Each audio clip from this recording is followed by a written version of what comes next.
Everyone is doing all right.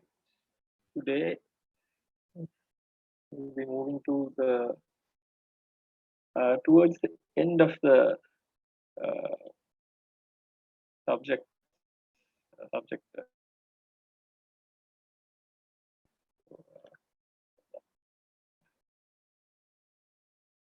Yep. So today, uh, today is the budgeting part. Um, so now we've covered the product life cycle. We've covered the project planning.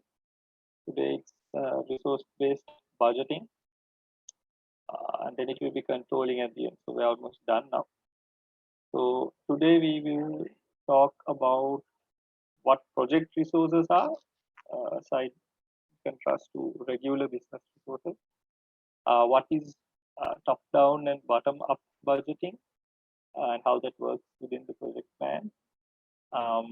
Then time-based and fixed price resources, and then estimating the costs for a project. How do you do that? So those are what we cover today. And as I said, the topics will be project resources, project budgets, resource type, and cost estimation for projects.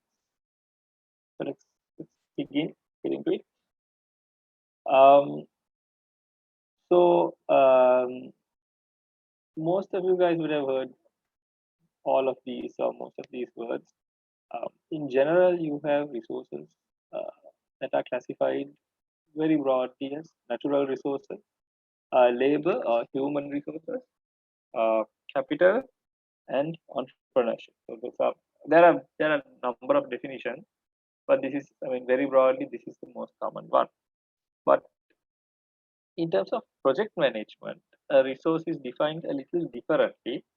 And in project management, a resource is identified as a necessary asset whose main role is to help carry out a certain task or a project. So it is all connected to the activities in the project plan and how you achieve them, right?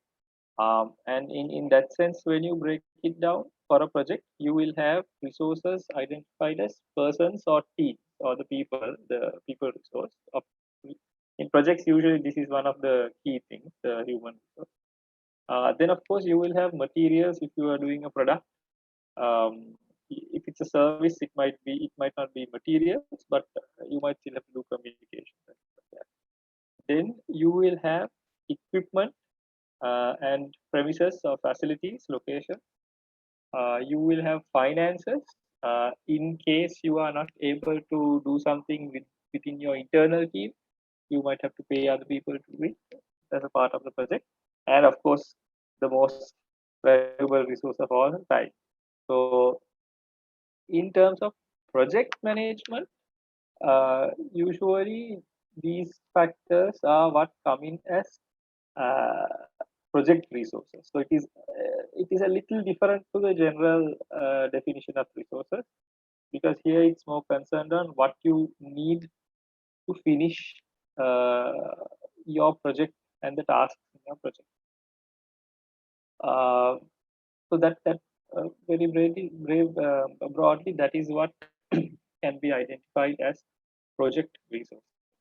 So on the next slide, not something very related to uh, the project area, but this is something general that you guys should know. So usually in any process, any business, the idea is that you have some inputs that generally cost something or require you to utilize some resources, and you have output, right? And there's a dotted line here. We'll see what that dotted line is in a moment. So generally, what happens is the more inputs you throw into the process, the more outputs you get, right? Which usually translates to something like this, right? Uh, just to give you guys a small idea. But at a certain point, you can't keep doing this, right? Because one, you will run out of money, and 2, your budget, and 3, at a certain point, um, you will get restricted regardless of how much you spend. You won't be able to keep growing your rate of output. At a certain point, it stops and it will just stay consistently at this level. It will stop moving upwards. It can even drop if you keep spending. So, this is just a general idea, guys. That line is usually technology. So, just keep in mind, it's something to remember in projects as well. This is very relevant.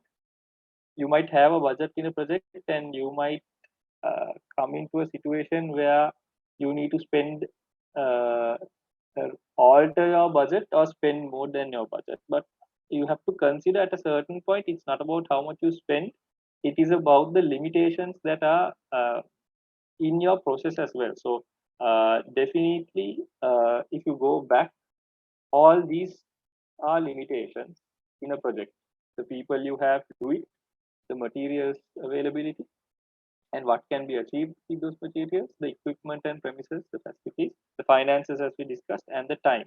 So when you talk about the materials and the equipment or the tools you use, this becomes kind of relevant. After a certain point, there is a limit to how much you can influence your output to keep growing. It will stagnate. So just keep that in mind. It is not always about spending more or getting more funding.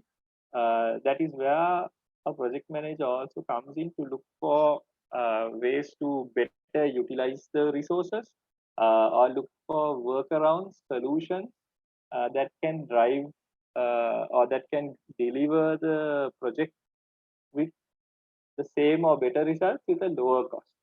Uh, that's the difference between an operation and a project. In an operation, it's about efficiency. It's about how you maximize. And then after a certain point, when you maximize your output or maximize your efficiency, you have to innovate or automate or find a new way of uh, increasing the level of output. But in project management terms, you might not have the time to do all of that. It will come down to the project team to see if they can find a better way of doing it. So that's just what I want to highlight here. Just keep that in mind. It's not always about how much you spend. Moving on, project budgets. I'm sure all of you guys know what budgets are. So I just drawn a contrast here between what is regularly defined as a budget and what a project budget is. Not hugely different, but good to know there is a difference here. So in general, a budget is your estimation of how much revenue you're getting, and from that revenue, how much you're going to be spending as expenses over whatever period of time.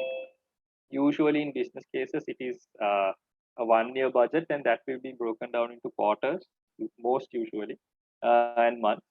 Um, and it is for a specified period of time, and it's usually compiled and reevaluated on a periodic basis. So, like I mentioned, in businesses, usually it is a annual budget that is split into quarters, and most of those times it's split into months as well. And people will review their budgets monthly or quarterly.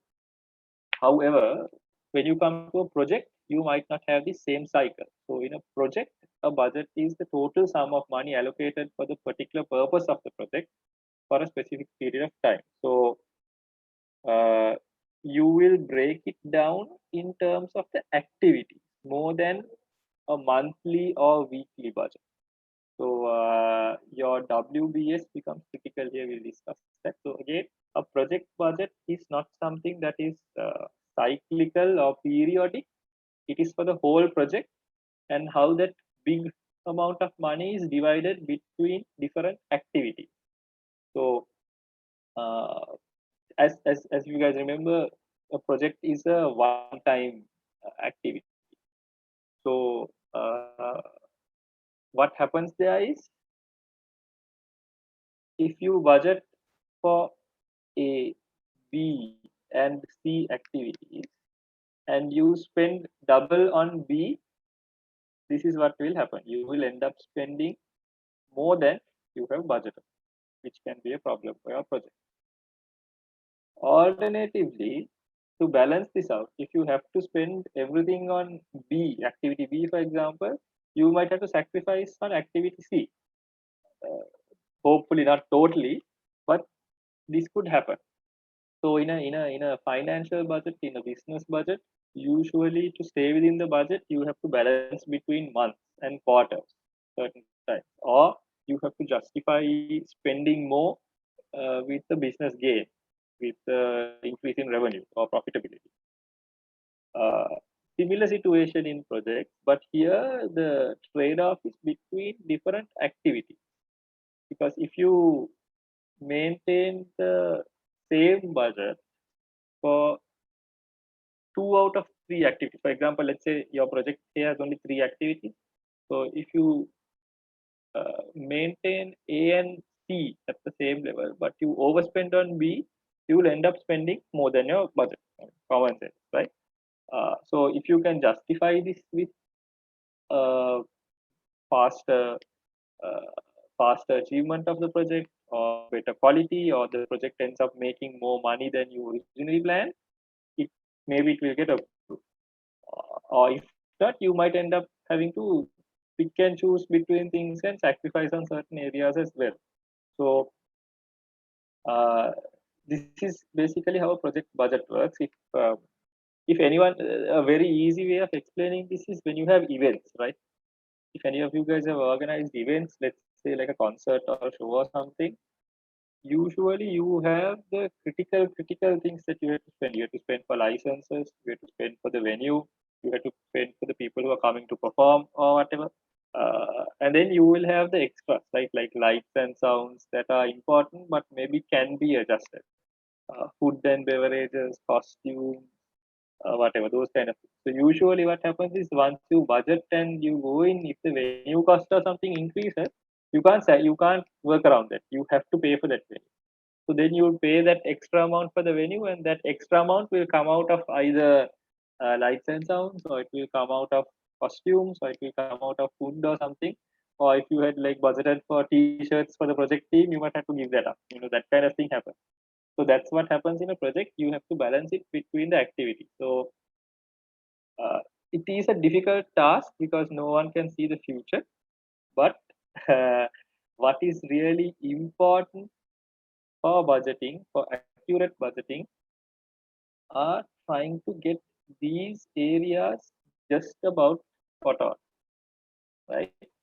So, uh, number one is you have to really understand the scope that you are working on to see what kind of work is going to come your way. Because if you don't understand the full scope of the project, you will end up under budgeting probably, and then have some trouble there. And again, if you don't understand the full scope of the project, you might end up over budgeting also, which could cause you problems with um, approvals and things like that. So you have to have uh, put in a lot of effort at the start to really understand the scope of the project. For example, uh, if you're doing a construction project and your client says he wants to make an apartment, say, okay, yeah, apartment, no problem, let's do it. Halfway through the project, you realize when he said apartment, he also means he wants an underground basement parking, he wants a yard, he wants a basketball court in the back.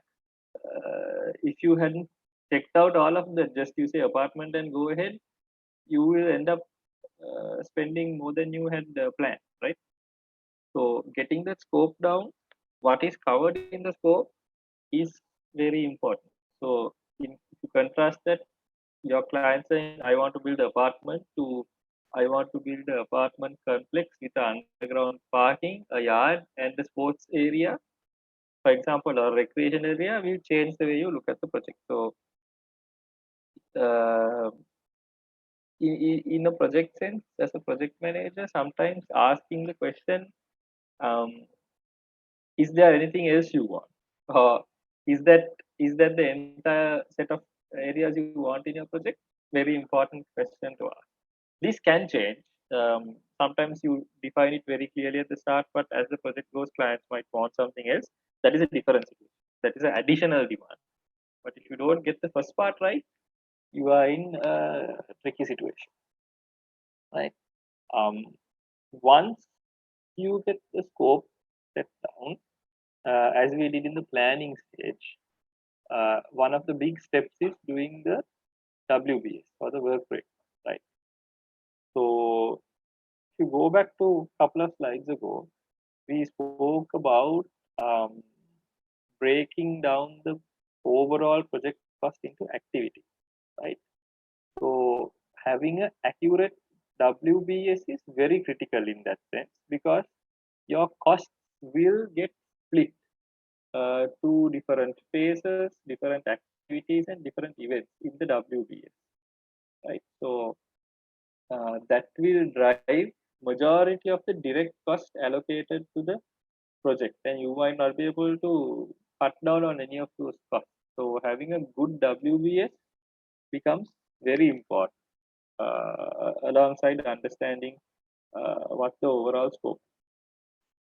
Then an area as we've discussed, which usually we are a little lazy to do, is risk analysis.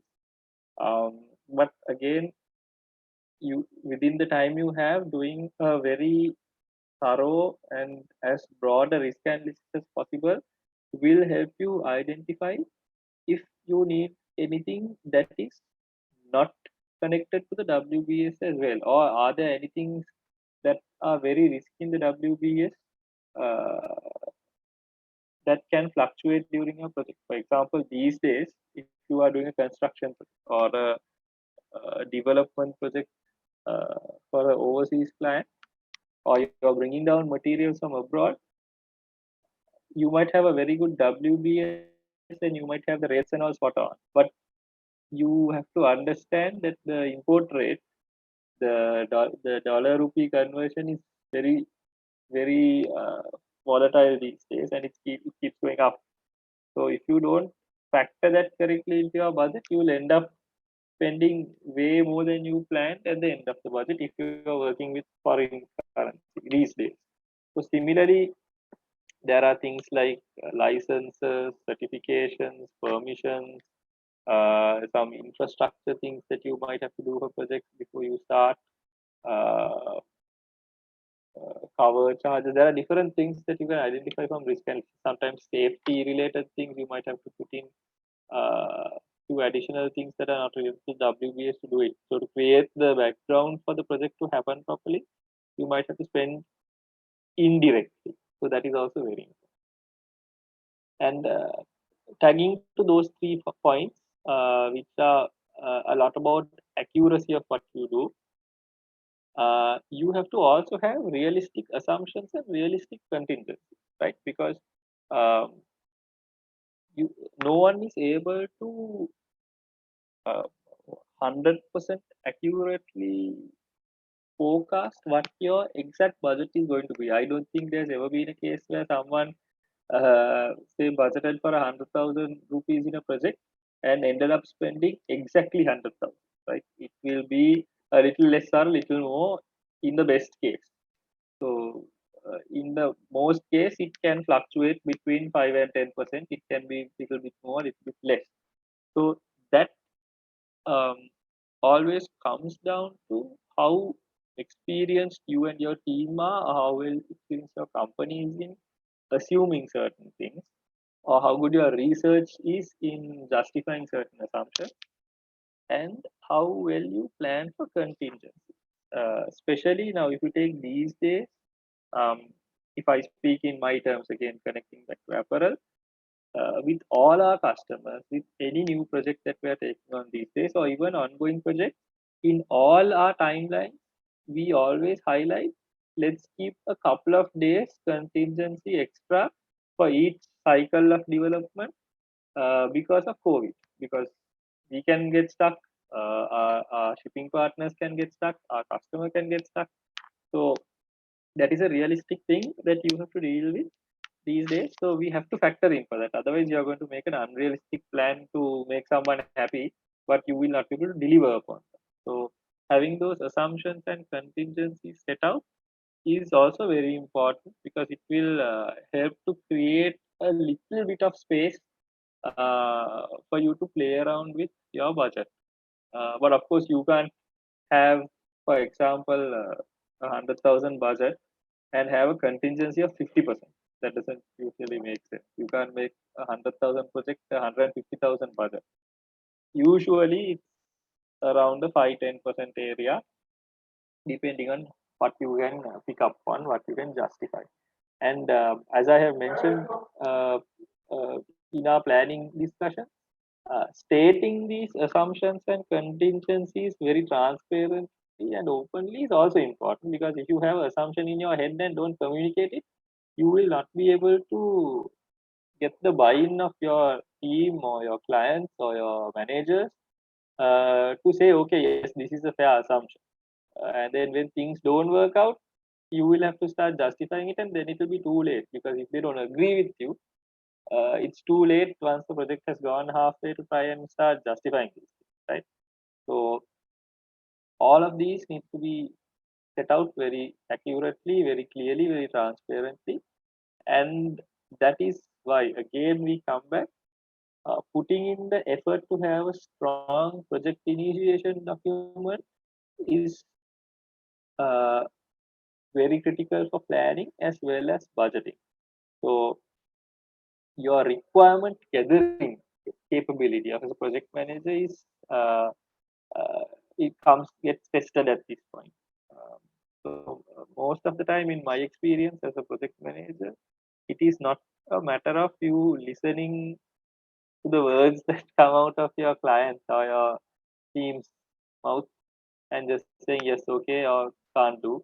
Sometimes you have to listen and figure out things that they may not say directly as well. So that is where your experience and your business acumen and your kind of people skills come in to understand if there are things that are not stated that need to come into this place.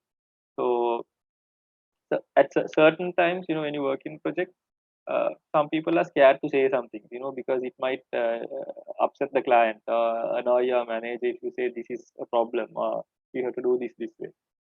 And as a project manager, usually it is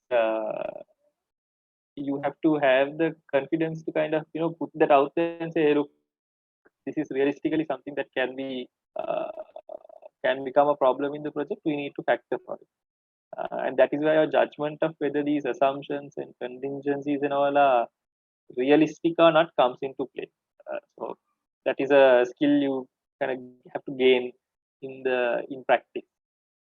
So uh, coming back to this, if you don't want to go into these situations where you end up spending more than you have budgeted for, or you don't want to have to come to a point where you have to prioritize between different activities in your project plan and sacrifice something, having all of these done accurately at the project initiation stage will be extremely important for you. That you end up having to make some uncomfortable and tight decisions that usually you would like to avoid, right? So that is kind of an introduction and uh, a setup to the budgeting part. Does anyone have any questions at this point? From here, we go on to a little bit more detail. Any questions, guys? And if you guys are not familiar with finance, don't worry. This is not, you don't have to be a accountant or a chartered accountant or a CIMA qualified person or a finance person to understand this. This is regular management or regular kind of organizing skills, right? So, anyone have any questions? Please shoot before we move in. Next part, we get into a little bit more detail on what these budgets are when it comes to projects.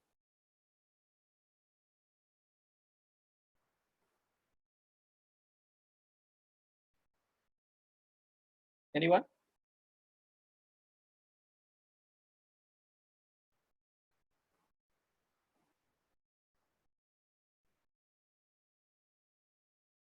No, all good.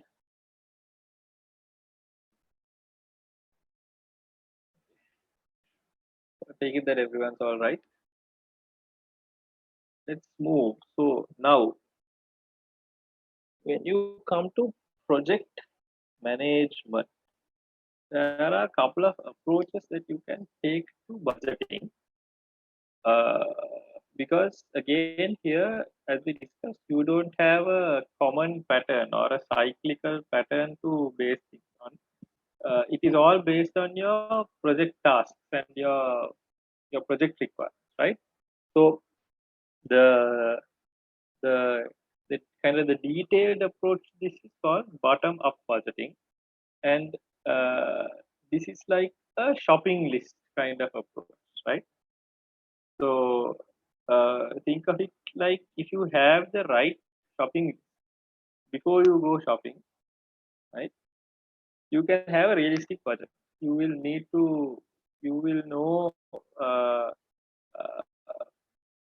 it will be easier for you to find the prices of everything, right? If you have a correct list, you will allocate enough money. So if you are going, if you are going with a shopping list that's worth 5,000, you are not going to then take 1,000 rupees and go and then struggle at the last moment, right? You will allocate enough money if you have a good shop.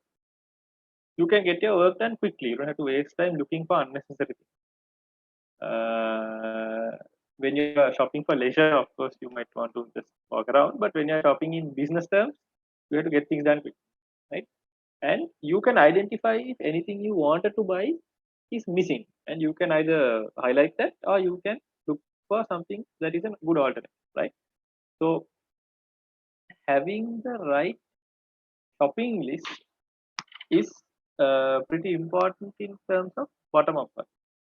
And in terms of what a shopping list looks like for a project, uh, let's take a look at how that comes, right? So this will be your project budget that is right at the top, right? And to build this project budget, you have to first figure out how much each of your phases in the project is going to cost, right? And to figure out how many, how much each phase in the project is going to cost,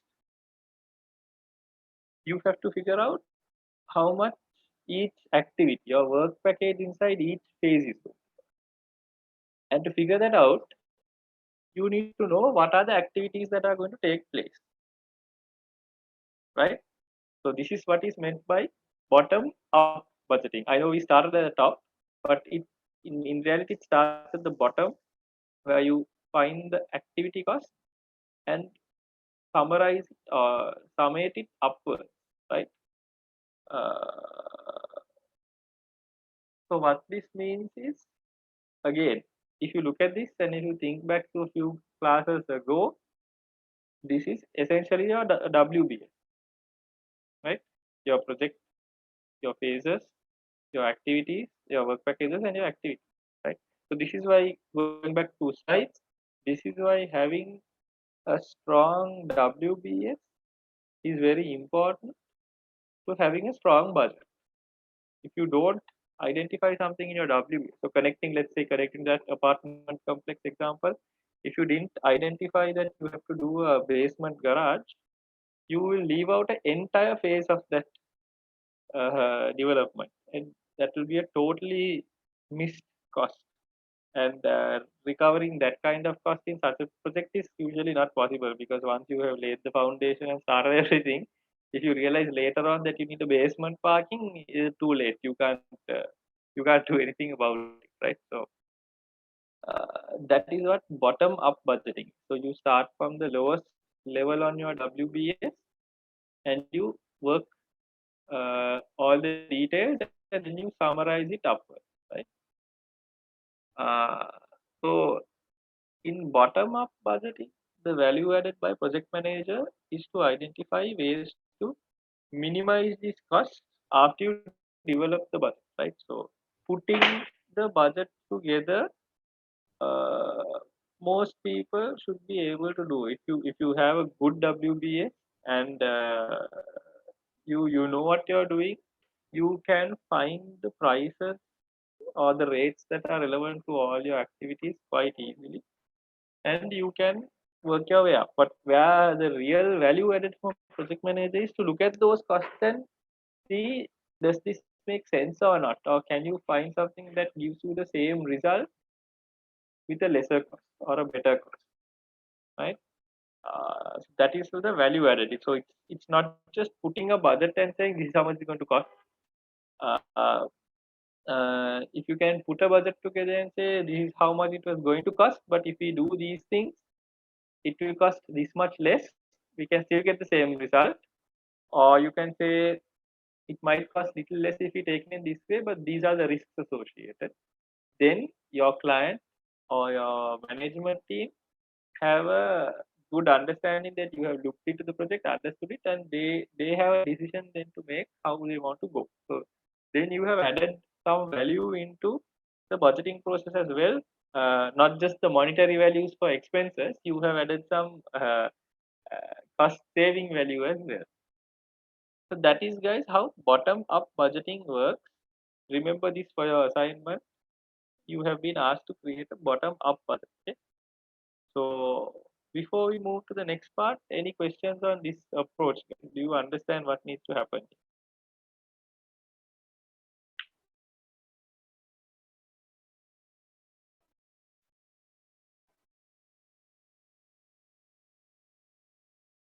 No? Clear? So Anik, like, do we have to like mention like activity 1 and what's the budget for that? So the Like the work word. package 1, work package 2, likewise? So when you think, if you guys have read the assignment, when you think about what is there on the assignment, you won't have to. I mean, the words you use are not that important, right?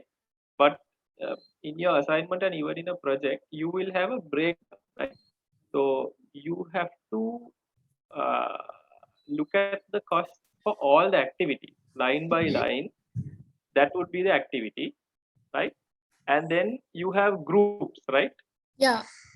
You will have to show those. Yeah, you will have to show the cost for groups as well. One by one. Right. Yeah, that's how a project budget works, right? So just imagine you are presenting this to a management team or a board of directors or something in a company, right? And not you're in a company sense, you are not going to have 5 or 6 activities, so you will have a huge list of activities, right? And to start the presentation to your board, if you come and say, hi, good morning, look at the 125 activities that I have, they will not be interested, right? So you'll have to start by saying, this is our budget, and the budget is kind of broken down into these key areas. Then they look at the areas and they say, okay, this phase is this much, this phase is this much, this phase is this much. Okay, 3-4 phases are there, fine, we understand. Phase 2 looks a little expensive. Why is that? Then when they ask why phase 2 is expensive, then you should have the information to go into phase 2 and say, this is how the phase 2 costs are split up. Then they'll say, okay, we understand it. This is why it's expensive. Can you look at this work package or what? Don't worry about the technical word. They will ask, inside this activity looks very expensive. Why don't you kind of review that? Then to review that, what you will have to do is go into each and every line item and check what is costing, right? So in reality, that's how it works. So that's why on the assignment also, I want you guys to uh, present it in that format, present the summaries, but you have to do the background work to have all the activities. So a part of the major part is, of course, getting the budget right, but the secondary part is putting it out in a format that uh, conveys the cost of the project quickly and clearly in a summarized way, right? So if you look at the assignment, guys, there's a part of the assignment that is going to be mathematically correct, right? And there is a part of your presentation that is open to how you want to interpret the budget.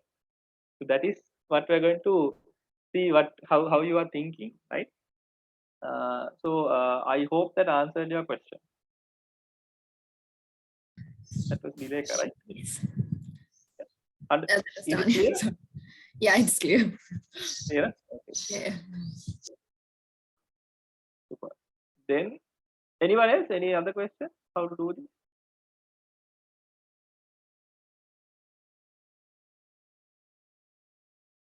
So once you guys start working on this, if you have questions, just reach out. I will try and explain it a little bit more.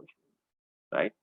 Then the next approach is top-down budgeting. So bottom up, top down, other way around, right? So what did we do in bottom up? We have to find every activity cost and build upwards and see what the total cost is.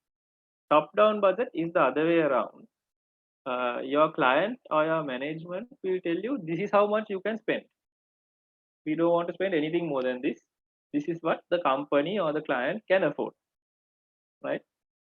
And they will say, you have this number, you figure out how you are going to do this project within this number, right?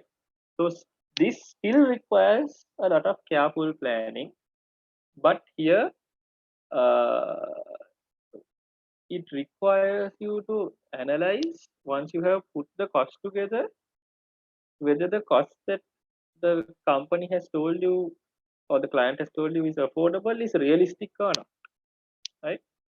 And if you have to go beyond that cost, you will have to have a strong case to justify. So in the other situation, you build up in the bottom up, you build up the cost and you go to your management and say, this is what it's going to cost to do this project. And there they can challenge you and ask, have you looked at every area correct? Right? This one looks little expensive. That one looks a little expensive. Why don't you take a look at that? In this case, they give you a cost saying, this is the cost, do it at this cost.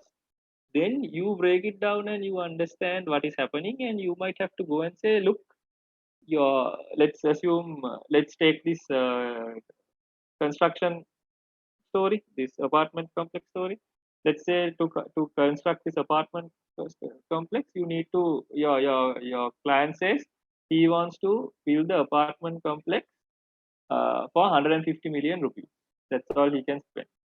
Okay, fine. We will look for what has to be done for 150 million rupees.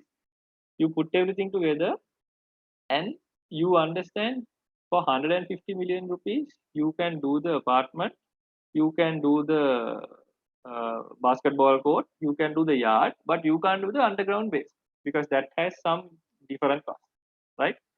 Uh, then you can pull that out and say to the customer, look, we looked at it. If you want this feature, you're going to have to allocate a little bit more funding because it can't be done. Then they will ask you, look at the other areas, look at this, look at that, see if you can cut down, and you can see if you've done a good budget there, you will be able to quickly identify whether their demands are reasonable or not. And if it is not reasonable, then both parties have a decision to make. Do you give a go ahead for the project or not? Because if what they are willing to spend is not enough to achieve what the project is, there's no point in going ahead with the project. And that happens sometimes, right? uh, People can have a very ambitious plan to do things sometimes, but the budget they have in hand is not enough. So then it's a decision whether you sacrifice some features or take longer time or something and still do the project, or do you not do it. So this gets you into that kind of uh, situation. So here what happens is basically the other way around. You have the final number and you have to work your way down to see if you can stick to that number, right? So after that you can't go another stage, you can't go down, it's locked. Whereas in the previous situation, you can keep breaking, and you can keep going down to the most minor level you can break down. Usually it doesn't go into such a small level, but here you can keep figuring things out. But on the top down, once you come a certain way down, that's it. So you have hit your budget, that's it, right? So here the value added by a project manager is to identify uh, if this if when done realistically executing this project, whether the budget that the client or the your management or whoever says is the affordable budget, is it realistic or not? Given the features that they want, the timing that they want it in, the quality that they want, right? Uh, it can it becomes the project manager needs to do the research work to explain whether it is realistic or not. So now in my experience, I do this a lot. We work on the top down, right? Because our clients, our customers will come and tell us we do clothes, right? So they will say, for example, if they want a t-shirt, they will say, look, we are going to buy this t-shirt from you for $2 a t-shirt, right? That is how much we want to spend. You put up costing and tell us how much can you do, and they say, but by the way, this t-shirt needs to have custom printing for some design or something like that, right? Then you go back and work and find out a normal t-shirt without any special designs and all cost $1.80, so you're fine. But to put the printing on, it will cost 40 cents. Then it will take you to $2.20, right? 20 cents might not seem like anything in normal terms, but when you multiply that by 600,000, 800,000, a million pieces, 20 cents is a lot. Then the customer will look at it and say, I said $2, your quotation is 220, what has happened? Then you have to explain, you want a $2 product, fine. But when you add this printing feature, the $2, it's normally a 180 product what you want, but when you add the printing feature, it becomes $2.20. So you have a decision to make. Do you want to go for the print or not? Or I can give you the option of you buy a slightly cheaper fabric and try and see if you can match it, or you go for a cheaper packaging, or you change the construction a little bit. There's a cheaper method. It might not look so neat, but it will allow you to stay in the $2. Then the client has a decision to make. Do they sacrifice something that they have decided on already, or do they spend that extra, and do they believe that spending that extra is going to be worth it? So that's one approach. Whereas on the other side, the bottom up would be you come up with the cost and go and tell the customer this is the cost. Then they will figure out if they want to spend it or not. So it ends up becoming the same thing, but the route to achieve it is sometimes different. So usually when you have a top down budget, you have a clear number that you have to hit. So sometimes planning that becomes uh, little more clearer, and as you are progressing in the plan, you will start understanding whether you are exceeding or not. Whereas in a bottom up budget, it's sometimes a bit open, and you can just keep adding and adding and adding and adding, and you might start adding unnecessary things also. A lot of contingencies, lot of if, lot of backup costs, miscellaneous costs in the bottom up approach. So you have to be careful. uh, in the bottom up approach, you have to be careful as to what you put into the budget, and in the top down approach, you have to really analyze if what your if you are capturing enough things to stay within. So those are the two approaches. Any questions on these two approaches? I know it seems similar, and in the end it is a breakdown of your cost and what it will totally cost in the end, but the way you approach it is a bit different. um, so that's top down and bottom up budgeting. Any more questions on these two? If not, we can take a break, come back by around 2 o'clock and get into the next part, which are resources, right? Any questions, guys? Remember, on your assignment it is a bottom up budget.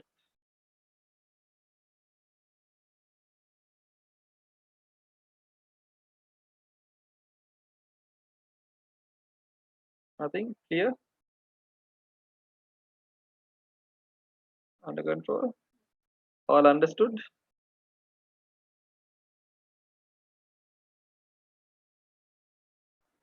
Okay. Right. So let's take a quick break, guys. Come back by 2 o'clock. Let's go into the rest of the area, which is resources and calculating the cost. Okay, so you can take a break, come back by around 2 o'clock. We have a small activity to do as well.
Hello.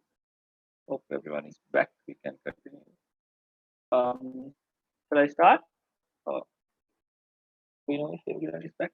Or let's check.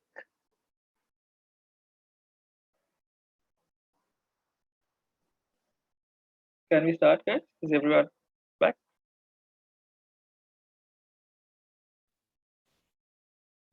Anik? Yeah, Dileka. Yeah.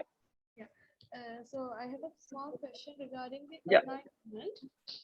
Yeah, go for it.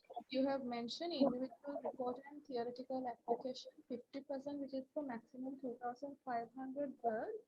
Just want Yes. to clarify whether the word applies to both question 1 and question 2 or question 1 alone.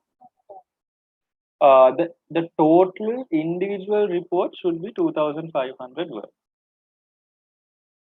So in this, you pay individual report as in the question 1 and question 2 together, right? Yep. Yes. Okay. And I'll just clarify something for you guys. So, for example, if you put in an Excel sheet summary or a budget summary, you will have words inside the budget, no? Inside the Excel sheet. Paste those as pictures. Don't count those as words because that is inside your budget, no? Right? For example, if you have a budget sheet, right, saying on column A you have description, on column 2 you have item number, cost, whatever, and you will have a chart, no? And in the chart you will have costs and numbers and stuff. Don't count those as words because if you count those as words, when you put 2 or 3 charts, your project will be over, right? So what you do is you can build those budgets charts on an Excel sheet and copy them and paste them as images. Use your 2,500 words for content, right? Not for graphics or not in these budget charts. Does that help? Yes. Okay. Thank you. Otherwise when you put 1 or 2 budget charts, your 2,500 will be over just at a blink of an eye. So you won't have enough words for the theory part. I hope everyone's back. And just to add in another point on this bottom up and top down story. Usually, if you are doing a new project, something that other people have not done, maybe an innovative project or a new product or something, usually you will have to go with bottom up. Okay, guys. But if you are doing something that is very common in the market, it will be top down. The logic being, if it's something that's already in the market and done commonly and people know about it, your client or your management will have an idea of what the cost is in average, and that is what they will usually pitch to you, saying this is how much you should spend, right? So that's kind of how it works. So bottom up usually happens when you don't have something so common to compare against, and it's something new where you have to find out the cost. But a top down usually happens when there are things that are comparable, things that are in the market that are common, and it's more about how you allocate the cost within that budget. So that is small difference between the two approaches. Any other questions, guys? Thanks, Dileka, for asking that. That was an important question, I think, for everyone to get some clarity on. Anyone else questions on this budget area before we go into resources? And just a reminder, this is session 6, so I think you have only another 2 sessions, right? And then you are done. So if you don't have questions at this point, either I have done a really good job of explaining to you guys, or you guys haven't started thinking about it yet. If you have questions, please ask. Going into then resources, right? So like we discussed right at the top, right? Project resources are a little different in definition to general resources, right? But I mean, they're all the same thing, but the way you look at them are a little different, right? And in a project, you have 2 main types of resource, right?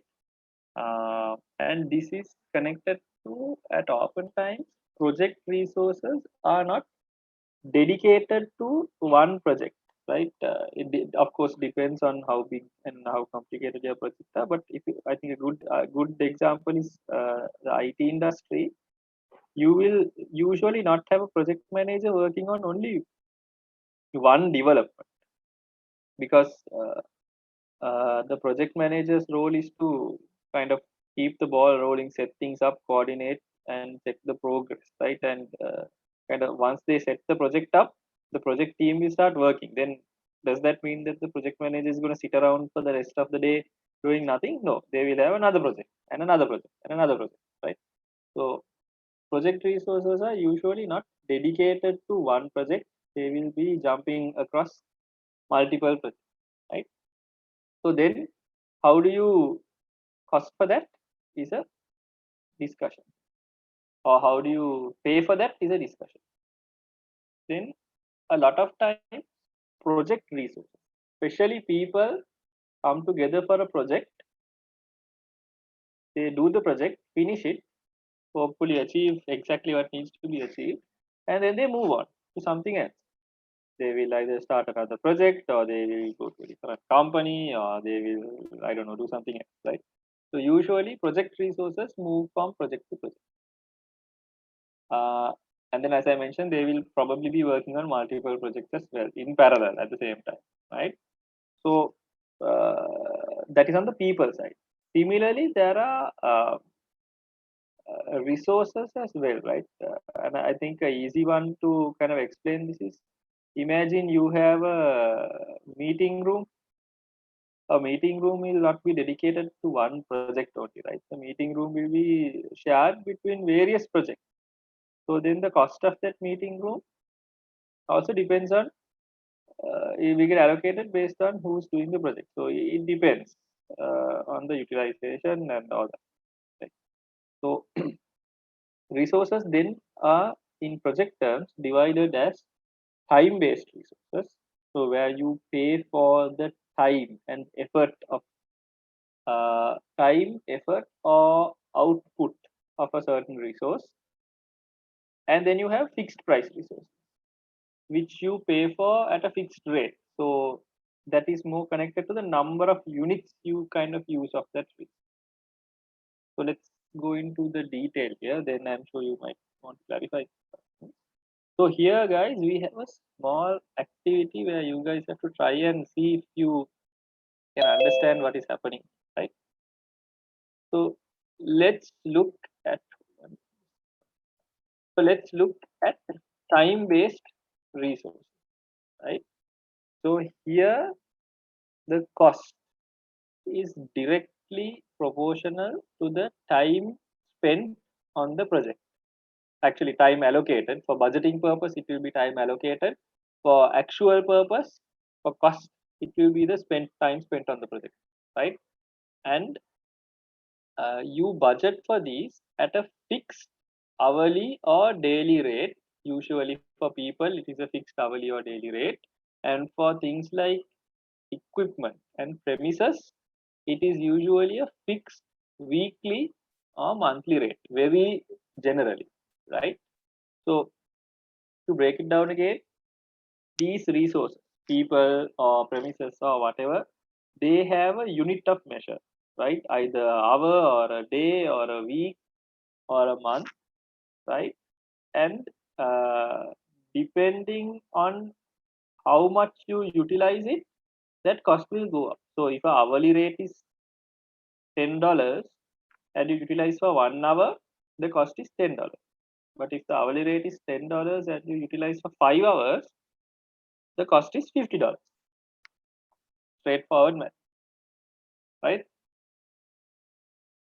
So here what happens is, in your WBS, especially with people resources, understanding how many hours of work they need to put in to achieve the output will help you to budget accurately. Otherwise, for example, let's say you budget for 10 hours of work, but it ends up being 15 hours. then you have to spend more. You can't tell that person, sorry, you spent 5 hours extra on this. Can you discount your rate and still keep the same cost? That is never going to happen, right? So what I've kind of drawn up for you guys here is a very, very simple example of a budgeted versus actual cost scenario where you have gone over budget, right? So I'm just following the flow of things. You have 3 work groups, right? And you have a total, you have a budgeted cost, actual cost, number of hours budget, and actual hours, right? Now, if you look at this scenario, guys, the work group number 1 is blue, work group number 2 is red, and work group number 3 is green, right? Can you look at this and tell me, look at only the budgeted hours and the budgeted cost, right? When you look at this, the budgeted hours are 2 hours, 3 hours, and 5 hours. So pretty similar, right? But when you look at the budgeted cost, the green part of the budgeted cost is very big compared to the other two and compared to the budgeted hours. Why is that? Can you guys kind of look at this and tell me why that is?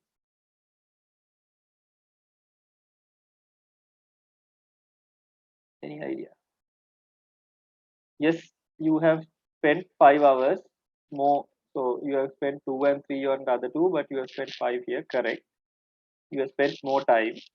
But when you look at the scale of the budgeted hours and the budgeted cost, the number 30 here, the green part is very big. Why is that? Small, you have to do small calculation and try and figure out, understand why it is more. So is it because the unit cost for work group 3 is Correct. high? Yeah, correct. Yeah, thanks. Basic thing, but that is correct, right? So, so when you guys do these things, you have to pay a lot of attention to what is the number of hours work, but also what is the cost, right? Necessarily, higher number of hours doesn't mean higher cost, and lower number of hours doesn't mean lower cost. It depends the relationship between the unit cost and the number of units, right? Worked. So in this scenario, what has happened? You have budgeted for work group 1 2 hours of work at $3 per hour, $3 or whatever rupees per hour, and the total budgeted cost is 6, right? For work group 2, you have budgeted for 3 hours of work at a cost of 4 per hour, which makes your budgeted cost 12. And for your work group 3, you have budgeted for 5 hours of work at the cost of 6 per hour, making 6 into 5, 30, your budgeted cost. So your entire budget was 48. Okay. Then what has happened actually?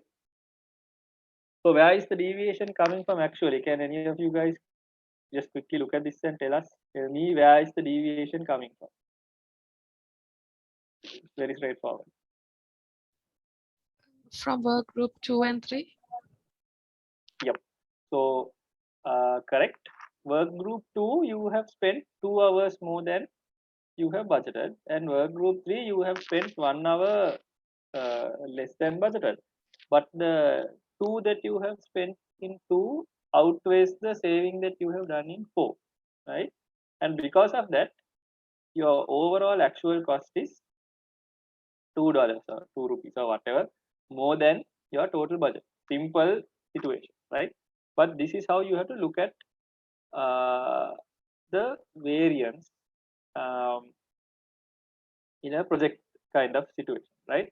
You can't just look at the total and say, yeah, it was 50, we budgeted 48, that's it. Then what you do is you go back, you break it down, you look at the group. And if you look down further into this, you can look at the unit rates as well, or the activity rates, right? So this can also happen in another situation where the unit cost you budgeted. So we were only talking about the hours, right? If you look at you look at this part, why do I have? Can you guys see two laser pointers?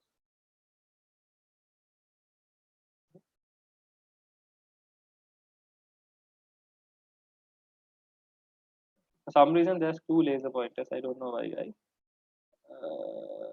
Oh, are you guys seeing only one? Or is there two? We can see only one only. Only one. And is it? It's on 3 now, right? Yes. Yes. Okay, something is really weird on my computer, right? So we are only talking about these variants. No, you budgeted 3, end up with 5. You budgeted 5, end up with 4. Only this variance we're talking about. There's another scenario that can happen, that this unit cost can also go up or down. Doesn't happen here, but what I spoke to you all before, like with this dollar rate going up and all, this can start costing more. For example, you costed for kiripiti at whatever it is was for a kilo 1 year ago versus now, you're finished because the price has gone up, right? So both those can happen. So it's important as a project manager, it's important to understand where that is coming from. So this is time-based, right? So what has happened here is the time has changed, and since it's time-based resources, since the time has gone up, the cost has gone up. Very straightforward. Then let's look at fixed price. Here, by now you should be understanding it's a very straightforward thing, right? Here, the cost is directly proportional to the number of units of the resource that you allocate and spend on the project, right? So that is usually can be budgeted based on the number of units for things like materials, equipment, or package work, like a lump sum package, right? So to give you an example, so again, this is not connected to the duration of the project. It depends on how much of these things you use, right? So the time base is how long, the fixed price is how much, right? So let's take materials, for example. Let's say you're in a cake baking business, right? If you budget for you do let's say you do these custom Instagram cakes, these crazy ones, right? And someone messages you on Instagram and says, I want a I don't know, like a Batman cake or something, right? And then you budget for that and everything, and you say, okay, your Batman cake will cost 2,500. They're like, yeah, fine, whatever, no problem. And then once you start baking the Batman cake, you realize you are using black coloring, and you have to use way more black coloring than you planned for. Then the cost will go up. Then when you go and tell that person who ordered, sorry, I didn't plan for using enough black coloring, your 2,500 rupee cake is now 5,000 rupees. They will tell you, keep the cake, it's okay, right? Or they will say, give it at 2,500. You said 2,500, I can't spend 5,000. That's what will happen. So that is material, basically, right? Same thing in construction. This happens a lot in construction. You have to factor in for the right amount of material. So things like cement, paint, putty, sand, it's very difficult to quantify exactly how much you're going to use, right? I mean, if you're baking a cake, you can measure it in your hands, it's a small amount. When you go for construction, it's a bit difficult to measure. Similarly, even the baking thing, if you're baking at home, it's kind of easy. But if you're baking in a 5-star restaurant, it's a bit difficult because you'll be buying by kilos and tons and what, right? So that's where in the construction industry, that's where there's a separate job role there called quantity surveying, where they do that. But it's important for you at your costing stage to factor in for the right amount of materials plus a little bit of wastage, because you know in your process there is a waste.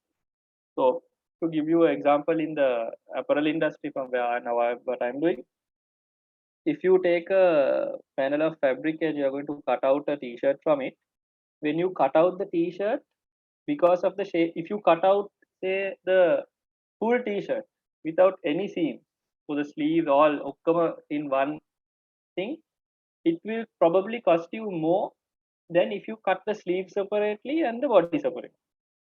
Because you can, when you're cutting it in a piece of fabric, you can place the pieces very tightly pack it and cut it so that you maximize the utilization of your material. But still, there will be a small percentage of the material that you have to throw away, right? But you have to pay for that, right? So in the costing stage, you have to figure that out correctly. Then when you go for cutting and sewing also, you have to have bit of allowance, because when they are sewing, things get trimmed off and cut off, and there's a wastage in the process, right? So same way in construction, wherever you're building something, you will have a utilization wastage and you will have a process wastage also. So materials, pretty straightforward. Equipment also, something like that. Let's say you are, let's go back to throwing a concert. You're organizing a concert. At the concert, if you have, let's say one spotlight, for example. If you buy one spotlight, you have to pay for that one spotlight. Doesn't matter if you use that spotlight for 5 minutes or 2 hours, you will pay for that spotlight for buying that spotlight, right? But if you have to get 2 spotlights, it costs double. Very straightforward. And lump sum package work also, something like that. This comes usually for like consultants, advertising firms, those kind of, right? Where they give you a package and say, we will do this work.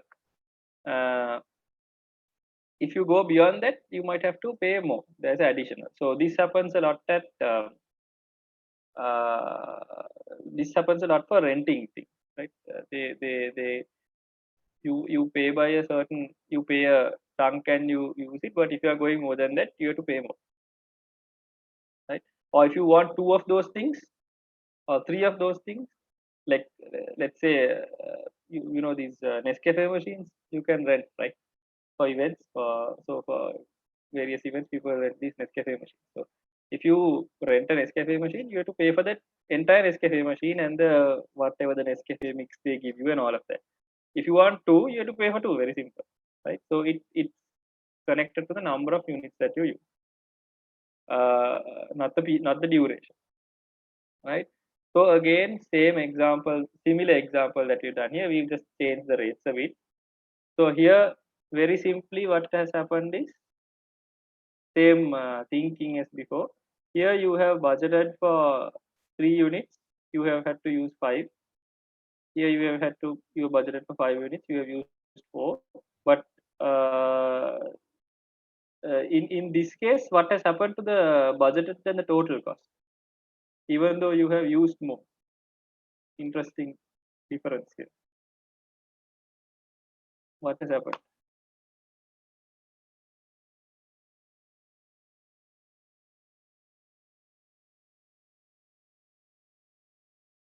Look at the budgeted versus the actual cost. What has actually happened? You have used more of resource 2 and you have used less of resource 3. But what has happened to the total cost?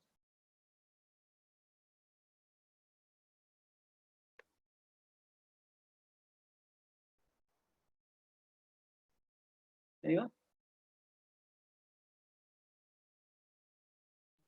It's less than the budgeted cost. Yeah, it's less. Correct, just by 1. But again, coming back to my example, just because this changes doesn't mean you will always go over. It can go under as well. So here, the impact, I think, of saving one of these resource 3s is pretty high compared to resource 2 because of the higher unit cost. So can change. So that is what happens if you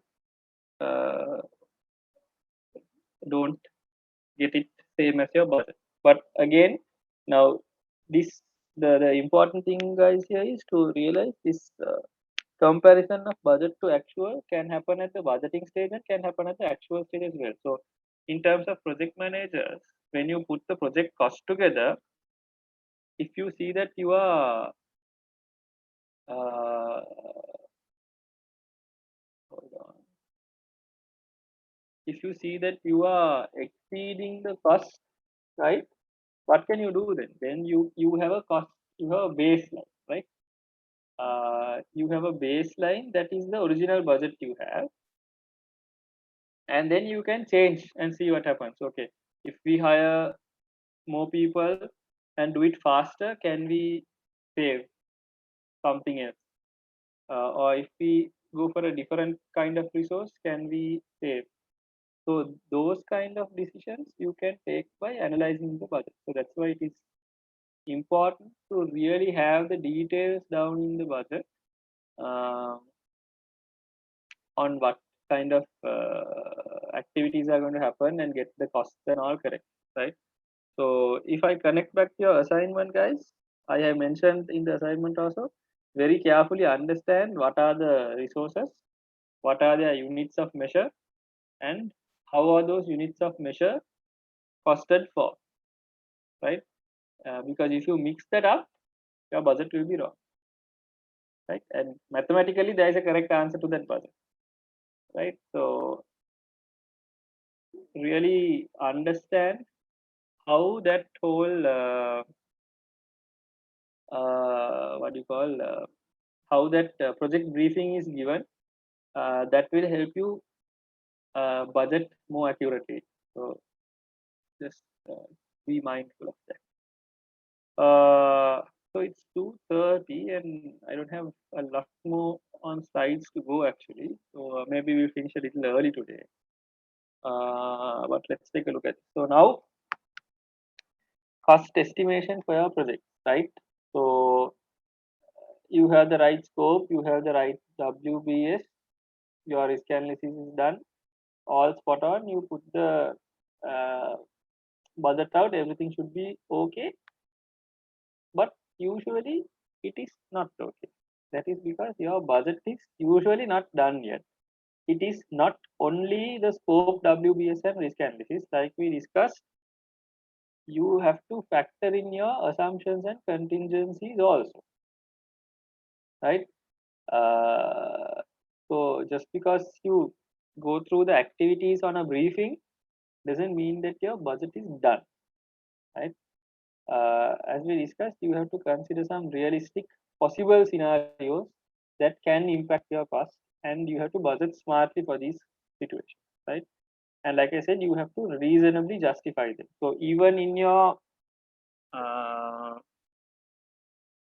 assignment, guys, if you have some ideas that you can justify, put it in there. But you have to state the assumption and state the justification. And if it doesn't make sense, then your justification is not going to get cleared. But if it makes sense, then yeah, good, good, good project management work, right? And why we say this is there will almost always be costs that are not connected to the WBS, like I said before, right? So you have licensing fees, certification fees, consultation fees, things like that. Sometimes they might not be connected to the WBS. So for again example, when you like in this whole apparel thing, like having certified materials that they are eco-friendly or uh, they are not harmful for the environment, those don't get captured in the materials, right? Or the work breakdown. But those are kind of background works that get covered in the scope or in the risk analysis, right? So those are kind of one-time things that you have to pay for. So or like situational things or things that come with the seasons.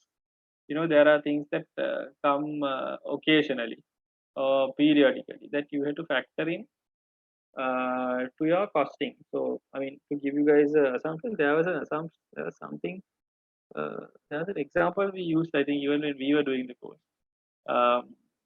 like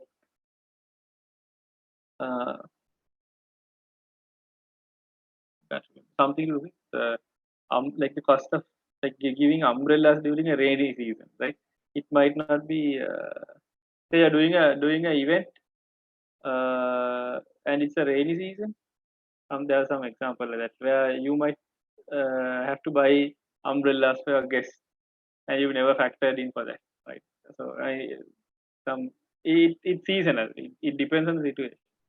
Not a really great example, but I hope it helps you understand a little bit. And here, it's not all about your technical analysis. Here, your experience counts as well. Because when it comes to budgeting, it is always the argument between a technical approach, your gut feeling. Some people have gut feelings, right? And they know it's going to end up like this. Sometimes they are right, sometimes they are wrong. And then you also have historic cost. That has been proven time and time again that it will cost this much or it will take this long, regardless of what you cost for it technically. So, for example, if you're say in the construction situation, you are painting a wall, and for some reason, let's say white color paint takes 1 day to dry, and blue color paint takes 2 days to dry, right? And you are a new technical person. The standard is 1 day, so you put 1 day for everything and go.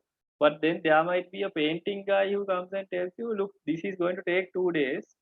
We know every time it happens like this. Every time you guys budget for 1 day and it takes 2 days, and then you just push us for no reason, right?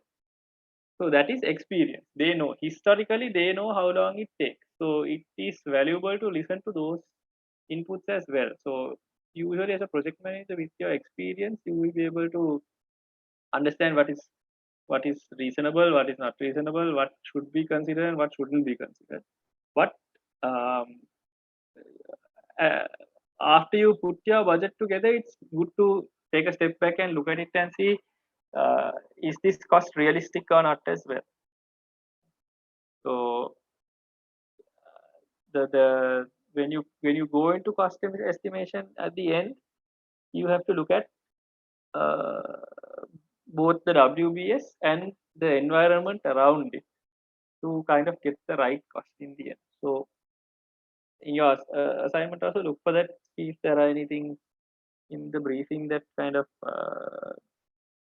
puts out costs that may be not related directly. I mean, check and see, right? So that's about it, guys, for today. I didn't have much more to cover here.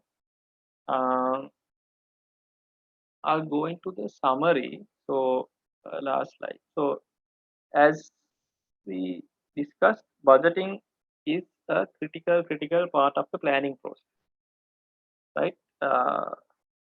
On one side, you plan for your schedule, and on the other side, you plan for your resources and the cost. So that makes up your project plan, right? How many you need, how much is it going to cost, and how long do you need, right? And all of these things should come together. Like if you remember the iron triangle, it's scope, time, cost, quality. When you put this together, this budget and the schedule, the resource plan, the budget and the schedule should be able to achieve the correct quality in the end also. Otherwise, something is wrong, right? So having a strong project initiation will help you to build this budget in the right way. And budgeting, like I said, so budgeting is not about having the lowest cost. It's about having the right cost, right? Because if you go lowest, you might not achieve the quality that you want, right? So you have to have the right cost to achieve the quality. And that is why understanding what kind of resources you will need for your project is a key component of completing your budget. So if you look at the assignment, guys, I have also asked you to give me a summary of your resource budget, right? And what we are looking for there is not only the cost, but the resources that need to be used in the appropriate units related to that resource. Again, I'll explain again. In your resource summary, what I want to see is a summary of the resources that are going to be used and presented with the relevant unit for that resource, right? So the cost is separate, the resource budget is separate. If I give you an example for this, right? Let's say you have a team of software developers, right?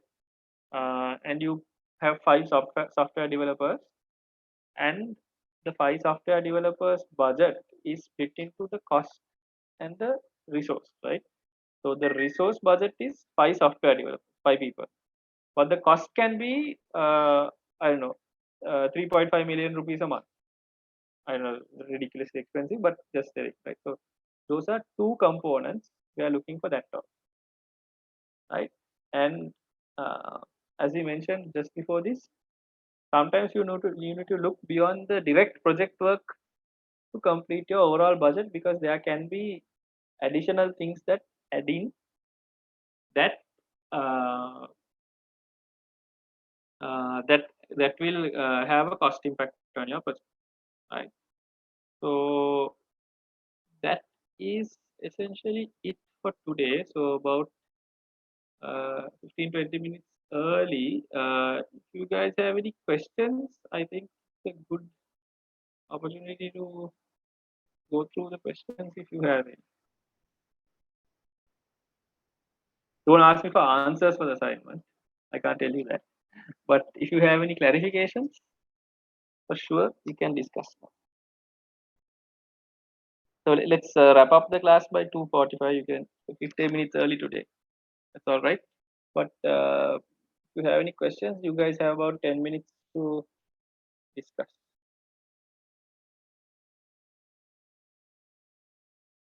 And did you guys get a message last week saying to redo the that Moshono example? I wanted all of you guys to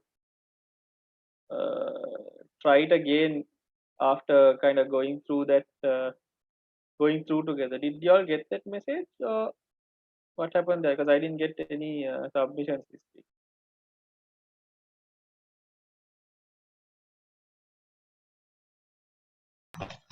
I didn't get the message on it. You didn't get a message. No? Okay. So okay, maybe someone has missed that. So I would recommend, guys, you like now last week we did that whole example. We went through the network diagram. I did the network diagram with you guys, right? I would suggest you guys do that as a practice again. The example we worked on, the one I drew, all of that is on the Moodle. I would recommend you guys do it again. It will really help you if you can do that once more for your assignment. So I would suggest this week try and do that and send it back to me. It will probably help you a lot with your assignment. You don't want to be trying to figure these things out at the first time on your assignment. So I would suggest you guys try and do that again. Any other questions, guys, on today's topics or the assignment or last week's topics, network diagram, Gantt chart? Those are like proper core project management things. So that's like the most relevant or the most important technical tools that you will learn here. So if you guys have any questions on those, now is a good time to ask.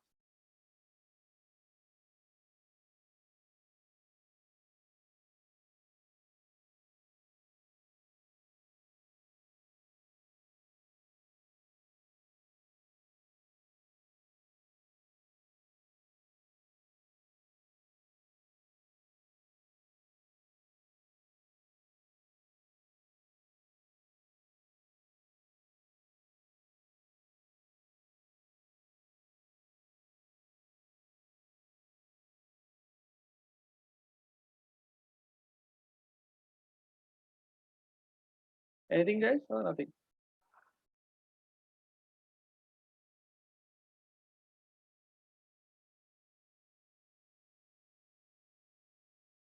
All good. Okay, so then essentially we are done for today. Hi Jeremy, I didn't see you. Jeremy, I'm done for today then. Nothing more to go ahead. So I'll close the session for today. So guys, I recommend that you try that network diagram Gantt chart exercise again. And if you want help on that, I have uploaded the files that we modified together last week during the class onto the Moodle under session 5. You can access that. And that will give you the Excel sheet and the flow chart that I did online. If you are uncomfortable with the flow chart, forget about that. Do it on a different thing. If you want, you can use that, no problem. But I would recommend everyone to do that exercise again before you finish your assignment. It will help you understand and it will give you a good opportunity to practice that before you guys go for your assignment. Again, I think assignment submission 1st of October. You have about 2 weeks, and if I'm not mistaken, your presentation date is the 2nd of October, Saturday. Probably next we'll tell you whether it's in the morning or evening. Yeah, couple of weekends more to go, guys. Better start finishing up your assignment. Anything else? If not, we're done for today.